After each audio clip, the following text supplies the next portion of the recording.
નવી ટ્રીક સાથે ખજૂરવાળું દૂધ બનાવવા 6 થી 7 જેટલા ખજૂરને ઠળિયા કાઢીને લીધી છે. સાથે 3 નંગ જેટલા અંજીરના આ રીતે ટુકડા કરીને એડ કરી દઈએ.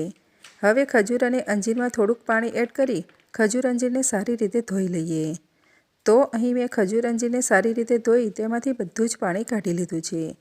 હવે દૂધને વધુ ઉકાળ્યા વિના ફટાફટ ઘટ્ટ અને મલાઈદાર બનાવવા મિક્સર જારમાં 8 થી 10 બદામ, 8 થી 10 કાજુ, 1 મોટી ચમચી પિસ્તા, 2 અખરોટ, 1 ચમચી ચારોળી, ચપટી હળદર, 1/4 ટીસ્પૂન કાળા મરીનો પાવડર, 1 ચમચી એલાયચી પાવડર, અડધી ચમચી સૂંઠ પાવડર અને 1/4 ટીસ્પૂન ગંઠોડા પાવડર એડ કરી મિક્સરને ચાલુ બંધ કરીને ગ્રાઇન્ડ કરી આ રીતનો પાવડર બનાવી લઈએ.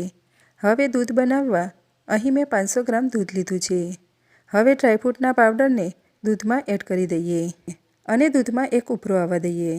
દૂધમાં ઉભરો આવી જાય એટલે ગેસની ફ્લેમને મીડિયમ કરી ધોઈને રાખેલા ખજૂર અંજીર એડ કરી દઈએ અને 3 થી 4 મિનિટ દૂધને ઉકાળી લઈએ, જેથી ખજૂર અંજીર દૂધમાં એકદમ સારી રીતે સોફ્ટ થઈ જાય. 3 થી 4 મિનિટમાં જ દૂધ ઉકળીને એકદમ સરસ ઘટ્ટ થઈ ગયું છે અને દૂધમાં ઉમેરેલા ખજૂર અંજીર પણ એકદમ સરસ સોફ્ટ થઈ ગયા છે. હવે ગેસને બંધ કરી દૂધને થોડુંક ઠંડુ થવા દઈએ.